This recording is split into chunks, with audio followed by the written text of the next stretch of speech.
Want to make a podcast? Spotify's got a platform that lets you make one super easily, then distribute it everywhere and even earn money, all in one place for free. It's called Spotify for Podcasters, and here's how it works. Spotify for Podcasters lets you record and edit podcasts right from your phone or computer, so no matter what your setup is like, you can start creating today. Then you can distribute your podcast to Spotify and everywhere else podcasts are heard. Video podcasts are also available on Spotify. With Spotify for Podcasters, you can even earn money in a variety of ways, including ads and podcast subscriptions. And best of all, it's totally free with no catch. Spotify for Podcasters has made our podcasting process so much easier and even has options like Q&As and polls so we can engage with listeners. I highly recommend you give it a try. Download the Spotify for Podcasters app or go to www.spotify.com/podcasters to get started.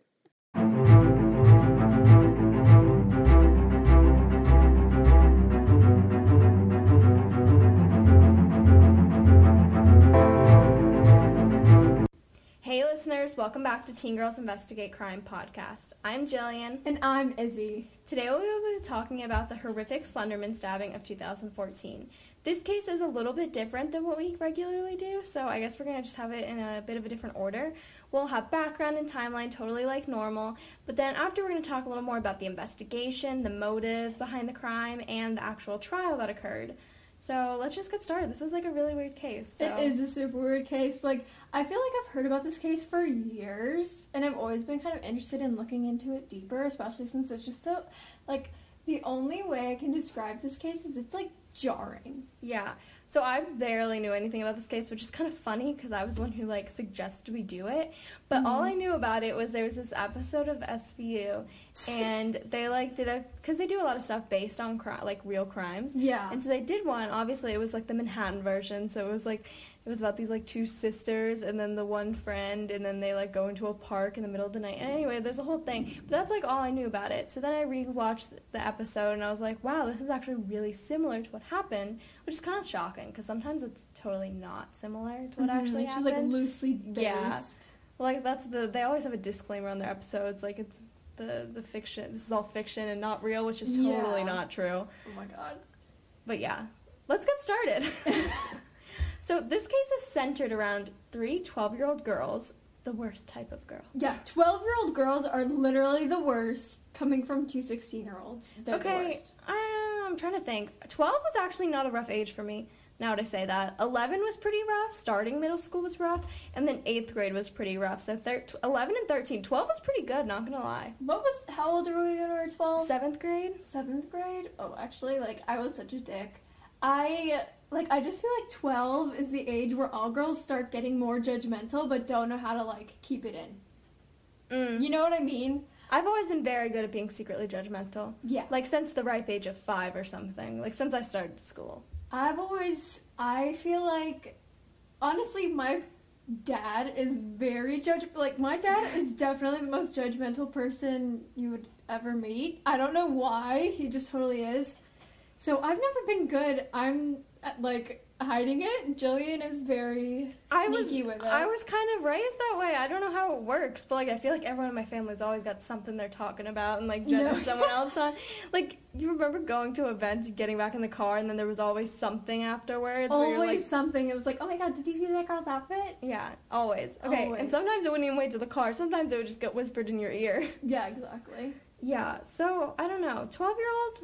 I had a good 12-year-old year, I guess, but some of them they're not great. But also, all girls this age are just not the best. They're not the best. They're not Izzy and I are the best. Yeah, obviously. But, some of the people we've encountered are not the best. No, and especially not when we were 12. I feel like... Middle school's rough. Everything went downhill when I turned 12. You just don't know how to, articulate things, but, you have, what you think are, grown-up problems. Literally, you're like... Oh my god, Stacy is such a biatch. We have no one in our grade named Stacy, which is so weird. I always thought that was such a common name. Oh my god, we don't. No one named Stacy. I feel like Stacy's a middle-aged woman name, though. Yeah, it kind of is. I think I've had, multiple teachers named Stacy. I feel like I have too. I think our pre-K teacher's name was Stacy. Ooh, it's raining. Okay. Izzy's very excited about it raining because this is ghost story day. It is ghost story day. Oh shit, I'm gonna have to drive home in the rain. I've never driven in the rain before. You never driven in the rain? No. It's not bad. Oh my god, can you guys hear that? The ambiance is amazing. Yeah, I don't know if you guys... So basically, like, it's been threatening rain here for, like, the past week. And it hasn't rained. And it's finally raining. I'm very happy about it. Well, I hope it stops raining, because I don't know how to fucking drive in the rain. You just gotta go slower. Oh god. Okay, well, back to the episode. The three 12-year-old girls' names, there are Anissa Weir, which is a weird name. I'm not gonna lie, I think I might have been typing it Anissa Wiener. I thought it was my brain made up an N in there. I've done that before. Anyway, her name was Anissa Weir. Then there was another one named Morgan Geyser, and then another one named Peyton Leutner. Okay, these all sound like fake names. They do kind of sound like fake names, but you know, whatever. So these girls were like best friends, and they all lived in Waukesha, Wisconsin. What's up with all the hard pronunciation today? I don't know. Not okay. Yeah, so they were like best friends, little group of 3. Another thing that you should always stay away from. As the title may hint at.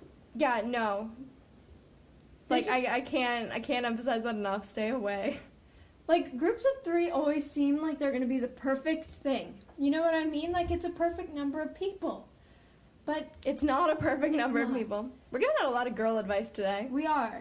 And, I mean... I've just had multiple bad experiences with it. There's always the one person that's, like, left on the outside. Mm-hmm. And sometimes it rotates, but, like, I was always the one on the outside. I was always the one who was... like, walking behind. Yeah, no, exactly. I was always, like, edged out on the sidewalk. I was walking on the grass instead of the concrete. Or the road. On the road, yeah. The road's the worst. Especially when we live in a pretty urban area. Walking on the road sucks. Yeah, it's scary. Yeah, so, you know, this is just starting off not great. Group of 12-year-olds, just 3 of them. Best friends, supposedly. Supposedly. Anyway, so around the time that these girls all became friends, Peyton recalls that the other girls started to become entranced by this Slenderman. So Slenderman is a fictional persona that was created for an online paranormal image contest on Reddit in 2009. To reiterate, he is fictional and he was a drawing. That's how he all started. He's a tall, thin character with a featureless white face and head. He is depicted as wearing a black suit and is sometimes shown with tentacles growing out of his back. So he's like the boogeyman, but partially like an octopus. Like, I feel like we have boys in our grade who look like Slenderman. Probably. Well, I wouldn't put it past him. No. So since this contest, Slenderman has been written to various fan fictions. His favorite pastimes are hiding in forests and stalking children. Okay. I can't even take that seriously. Literally, that's like what it said. Pastimes? Like, this is what he likes to do in his free time. That's what he does. Oh my god. He's also known to cause amnesia, coughing, and paranoid behavior on individuals that he, like, attacks, I guess. Coughing? Yeah, but it's just so weird. It's like, I can't remember who I am. Oh my god, I see birds flying above me. That was the worst fake cough I think I've ever done. No, I feel like fake coughing's hard. And so also there's been like multiple video games created that portray Slenderman chasing you through the woods. Okay, that's horrifying. And there's also been multiple like movies made about this creepy ass entity. And guess who was the main character in the movie Slenderman that came out in 2018? Joey King. Oh my god. That girl scares me already. Oh my god. If you guys are part of our Patreon and you listened, was this in the movie recommendation or the TV show? We did TV show. We never did movies. But it's not going to come out for a while. Yeah, but you should. Or maybe, I don't know. It might be out. We're recording all of this way out of order. Way out of order and way early. But we talked about Joey King and our deep aversion to her during that episode. So you should go subscribe and listen to it because it was quite a riot. Quite a riot? What are we, 90-year-old women? Yeah. Anyway, so Slenderman really scared Peyton, and she made sure that the other girls knew so that they would, like, stop talking about the character when they were around her. Which, like, I totally get. Yeah. I'm that friend who does not like horror shit. I am not that friend, but I have the, like, if something I know scared Jillian, or one of my the people I know who's, like, sensitive to stuff like that, I'm gonna stop talking about it. Yeah, like, so my family, like, they really enjoy horror movies. And, like, my brother will try to tell me about horror movies. I'm like, dude, just stop. Like, I don't want to hear it. I don't like that stuff. And I don't know. So I get where Peyton's coming from. And multiple times, Peyton told the girls that it really disturbed her, and she attempted to get out of the friendship even multiple times just because of how much she was, like, freaked out. And plus, I mean, I'd be trying to get out of the friendship, too. I've shared my aversion to friendships of 3 people. Exactly, yeah. However, she was always guilted back into the friendship, and she didn't want to be left friendless for a stupid reason like a fictional character. Another thing I totally get. Like, exactly, I totally understand. Being guilted back into a friendship, I have definitely been victim to that. Yeah. I think everyone has. Honestly, yeah, everyone has, regardless of the number of people in the group or if it was just, like, one person or whatever. You're always going to be guilted back in. You just have to know when to cut it off. Yeah. So, apparently when Anissa and Morgan became closer, their belief in Slenderman just really grew. Anissa was actually the one who convinced Morgan that Slenderman was even real when he's totally not. He's, like, fictional. This is just, like, horrible. I mean, imagine being in Peyton's shoes where, like, 2 of your friends who you've been best friends with for a while, like, start getting even closer, and they're also bonding over something you, like, hate. Yeah. And then lastly, Anissa was just really cruel to Peyton, and she was a toxic friend who constantly tried to block Peyton out of the equation, and it's just really creepy. Like, this is so weird. I feel like I'm about to tell a ghost story, and, like, this is where the story begins. That was all of our background on who these people are. Yeah, this is, like, our longest background one we have in a while, but I feel like it was really The background is the whole case. Yeah, it literally is the whole case. Like, you wouldn't get it if I just told you the timeline. Mm-mm. Okay, so speaking of timeline, I'm going to get into a little bit. So May 30th of 2014 was Morgan Geyser's birthday party. May 31st was her actual birthday, and she invited her friends Anissa and Peyton to sleep over for the night. So, like, that night, the trio went to the roller rink and ate frozen yogurt, which seemed like completely frozen normal. Yogurt! Oh my god, that was, like, peak summer 2014. It totally was, like, Yogly Mowgli. Oh my god. So good. And, I mean, this seems like completely normal. However, Peyton knew that something was, like, a little bit off, and she could, like, tell that there was something a little bit wrong. And that night, like, Morgan, who's actually, like, used to be closer to Peyton before Nisa got put into the equation, was just acting really off. And this is because, like, all she wanted to do was go to sleep, which wasn't, like, normal for her. Like, she always was the one who wanted to stay up all night and like, chat, you know what I mean?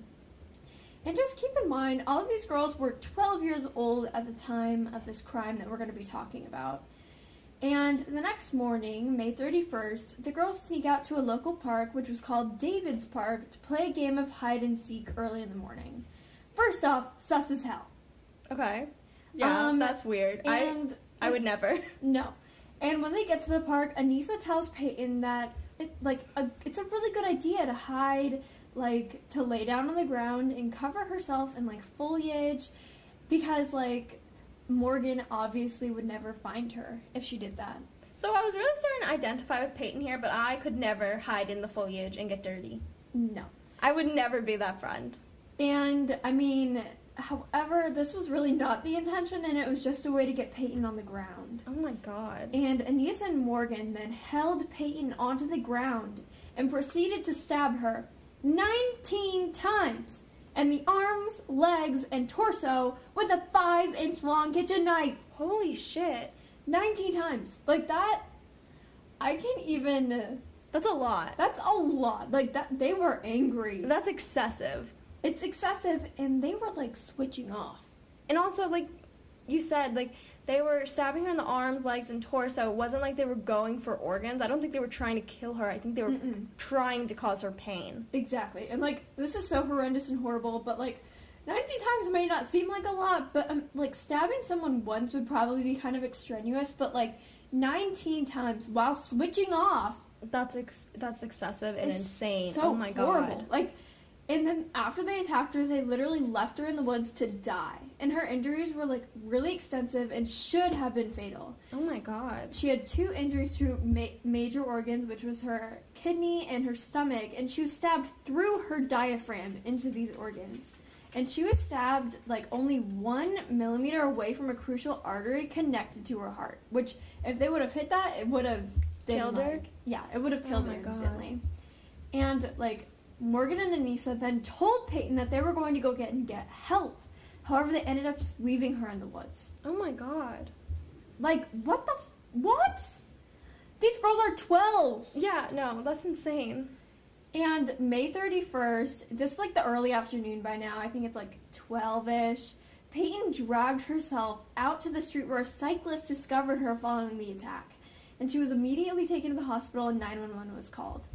Since she knew who had done it, the police knew about it. And Morgan and Anissa were found on the side of the road by police a few hours following the stabbing. They had walked approximately 4.9 miles before getting caught. Holy shit. Yeah. They claimed to have attacked Peyton to become proxies for Slenderman and that they were on their way to go live with him. Oh. These girls are batshit. And the knife that they actually used to stab Peyton was in the bag that they carried with them, which is dumb as fuck. Well, they had to have evidence for Slenderman. Obviously, they had to show their master what they had done. Yeah, like, what? He wouldn't have believed them if they didn't bring the weapon with them, is he? Are you nuts? Oh my god, but like, these girls were probably covered in blood. Yeah, no. Walking down the side of a highway. And they look like psychopaths. They look, like, if you look these girls up, it's not like they look like your regular, like... No, they look insane. I don't know if you guys have ever heard of, like, the Twitter murder or whatever it is, with, like, it's, like, a similar kind of situation. I mean, no one was being, like, a proxy for a fictional character. Yeah. But it's these 3 teenage girls, and two of them kill their best friend. Like, those girls are very pretty. Like, you wouldn't... Like, they look normal. Yeah, like, I mean, not to say that pretty people can't be psychopaths, but they don't look like psychopaths. They don't look like they would be capable of doing this, and if you walked by those girls, you wouldn't be like, oh my god. These girls, these ones in this case, I'd want to steer clear of if I saw them. And I'm older than them. No, yeah. Like, it's not from their age. These girls look like the ones who would bully you on the playground, even if you were, like, an adult. Yeah. You know what I mean? They're frightening. Like, they would be like, oh my god, you're so ugly. Even though, like, they're uglier than you. You know what I mean? Yeah, no, like, they would be scary. Like, the teachers are probably scared of them. No, literally. Before they stabbed someone. Yeah. Oh my god, you know what I'm thinking about right now? What? Do you remember New Girl, when there was that episode that Joey King was starring in and Jess was Oh my scared god! because Joey King was bullying her? Yes! Oh wait, that's so weird, no, because, like, oh my what's her face? God. She was in that Slenderman thing. That's too... Okay, that's gross. weird. Sorry about that. Coincidental. Okay. And, like, when the girls were actually taken by the police, it was discovered that Morgan felt absolutely no empathy for what she had done to her best friend. Psychopath. And Anissa supposedly felt guilty for what she had done, as she should. But yeah. And Peyton ended up being in the hospital for 6 days, and she miraculously survived the attack due to, like, life-saving surgery. That's good. I'm glad she survived, but, like, she's got to have a lot of trauma and stuff now. Yeah. Like, I read a few interviews that she did, and she was like, honestly, the attack made me a stronger person, and it helped to lead me onto, like, the right path in life to, like, it made her really contemplate her life and be like, I need to have a plan, I need to do, you know what I mean? I suppose, but still, this girl's 12, and she's still a kid. And she's 19 now, but, like... Oh, that's actually really weird that she's 19. Jesus Christ, it's been a while since 2014. Mm-hmm. And she actually did her first interview in 2019, and she just talked about, like, how she never wants to see these girls again, and, like, what they did was inexcusable. And I just, oh my god. Like, imagine growing up with someone and them being your best friend, and then them trying to kill you. Yeah, that's insane. So, now we're going to talk a little bit about the trial that occurred. So, in 2017, when the trial actually did eventually happen, Anissa pled guilty to the charge of being a party to attempted second-degree homicide. So, in response, the jury found her not guilty by mental disease or defect, which is, like, annoying, but, like, she is also psychotic. And she was, like, she was 12 when she did it. Yeah, but she was tried as an adult. Yeah. Which I feel like people need to keep in mind. If, like, the police decide that, the police and the ADA, like, they decide that she can stand trial as an adult and stand trial, like, in regards to her mental situation, like, jury gotta keep that in mind. Like, an adult crime stands for an adult trial. Mm-hmm. So she was sentenced to 25 years to life, and she wasn't going to spend this in, like, a prison. It would be, like, a mental institution. Which, okay. I mean, I feel like that's, well, it's necessary for Well, she needs rehabilitation, clearly. Yeah, but Putting I feel her in like prison's not gonna do she any good. deserved at least some prison time. Probably. I mean, what I would do, like, here's the thing I don't agree with. I do agree if people are, like, nutso, they should be put in a mental institution after committing a crime. Yeah. But, like, the thing is about that, if, like, a psychiatrist there deems them to be, like, sane again, They can be released. They can be released back into, you know, the wild. But I feel like after that, you deserve to go to prison. Yeah. Like, that's how I feel Like, about you deserve to have a chance to get at least partially rehabilitated, but... Then you go to prison. Then you go to prison. You don't get to just go back. No. So in the first 3 years of her sentence, she would be in solitary confinement for, like, that amount of time. And then after that, she would be in communal supervision until she turned 37. So basically, like, she would just be in this insane asylum. Yeah, hanging out. Hanging out. Morgan Geyser, on the other hand, took a plea deal which included her to be, like, evaluated by psychiatrists in order to determine how long she should be placed in a mental institution. Following this examination, she pleaded guilty after she was diagnosed with schizophrenia, which her father also had, which is interesting. Yeah, like, that's really interesting. Because she wasn't the leader of this whole thing. Yeah, she was, like, a partial leader. Anissa was the one who started it, though. Yeah. Morgan, like, she was more of a follower. Not that she's not guilty, but she was, like, not the person that encouraged it. Yeah, but she, like, yeah, I guess. And also, apparently, I read in an article that, like, she had been having signs of schizophrenia for multiple years at this point, and her father also had it, so they knew that that was warning signs of schizophrenia and, like, other mental illnesses as well. Well, usually And they schizophrenia never- doesn't show that early on. Yeah, but they never got her, like, referred to a psychiatrist or to a therapist to talk about it or anything. Like, I they know, kind of just ignored it. But she was 12, and usually people don't show symptoms until they're, like, late teens, early 20s for schizophrenia. But she was showing symptoms for it. Oh, she That's was? the thing. Oh. Yeah. Really? That's what she was thinking about this whole... Yeah. No, Slenderman was like I don't know. I don't know if I necessarily feel like that was, like, a parent's fault thing. It's not a parent's fault thing, but Peyton said in an interview, she said that, like, it could have been at least more preventable if her parents had been paying more attention. Yeah, I suppose. But I still think Anissa was batshit and something else bad would have happened. Yeah. And so Morgan was also found not guilty by mental disease or defect, and she was sentenced to the maximum of 40 years to life, which she would spend in a psychiatric ward, which is actually kind of nuts because She was for longer. Yeah, in my opinion, not that she's not guilty, but she's less guilty. Yeah, I Like, guess. I mean, they're the same amount of guilty, but she wasn't the, like, main conspirator. I guess, yeah. I don't know why that happened. Maybe they proved that she had more of, like, a hand in the attempted murder. It must be something to do with the fact that once her mental illness was figured out and she pled guilty to it, it was just like she wasn't as Like, she was more nuts. mentally ill. Yeah, she was more mentally stable when she pled guilty. Well, no, she was the one who had to get, like... Well, no, but she was diagnosed first. That's what I'm saying. And when she was after she was diagnosed, she pled guilty after that. And although she was found not guilty by mental disease or defect, She pled guilty. she pled guilty and in a state that she had already been diagnosed in. You know what I mean? Yeah. When once you're diagnosed, you're already getting help. Anissa was not getting help when she pled guilty. Yeah. That's what I'm saying. And so the sentence also included 3 years of solitary confinement, and the rest of the time she would be treated until a complete rehabilitation from her symptoms, or when she turned 53. So whichever came first. Okay, I that's guess. bullshit. That's bullshit right there. What? Until a complete rehabilitation from her symptoms, that But means also psychopaths can fake that. they can fake that. They can totally fake that. That's the whole point. They're nuts. So that's something I don't understand about this case and, like, the sentencing. Yes, they were so young and they both had mental illnesses when this happened. But I do feel like they should have gotten at least some jail time after they had some amount of, like... Yeah. Because what they did was, like, if an adult did that, and even if they were mentally ill, they would have a more extreme sentence. Probably, yeah. So it's just, like, they knew what they were doing. I don't know. Yeah. And, okay, this is kind of crazy. So in March of 2021, after a few years of being in a mental institution, Anissa Weiner came forth to the court to say that she should be released and let back into everyday society. Oh. As a crazy-ass bitch does. However, she was not released because those in the court believed that she was still a risk to those around her and to herself.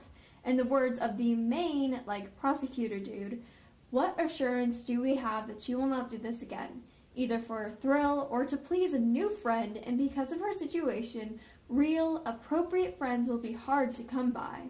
Instead, she seems to attract people with myriad psychological issues of their own, Osborne argued. And as of today, she's not been seen in a court of law. About her release and her court date, which is on June 11th, to basically deem, if she will be able to leave the psychiatric ward. So, previously she had sent a letter saying that she should be released and, giving all these, BS answers that she would be able to, rehabilitate better if she was in actual society. That makes no sense. Which doesn't really make that much sense, and, I don't know. But, yeah, her court sentences, her court date is June 11th, which at the moment that we're recording this, that hasn't happened yet. But when this episode is released, it would have happened a few weeks ago. That's so weird. I didn't realize that how close we were to this case still happening. So that's kind of interesting, and I'm sure there'll be some coverage if something happens there, and maybe we'll talk about it or something. But yeah, that's kind of crazy. Yeah. So this has been a nut case. Yeah. But this was the Slenderman murder attempt. Tune in on July 8th for another interesting case, and in the meantime, subscribe to our Patreon for even more TGIC content. Bye! And also, before Izzy cuts me off and says bye, I was going to go recommend that you go watch the SVU case and see how similar this is. I think it's in season 16. I don't remember the exact episode, but it's called Glassglow Man's Wrath. Yeah, and you could probably look it up, too. Yeah, but anyway, just go check it out. It's really interesting, and we'll talk to you in a few weeks. Bye!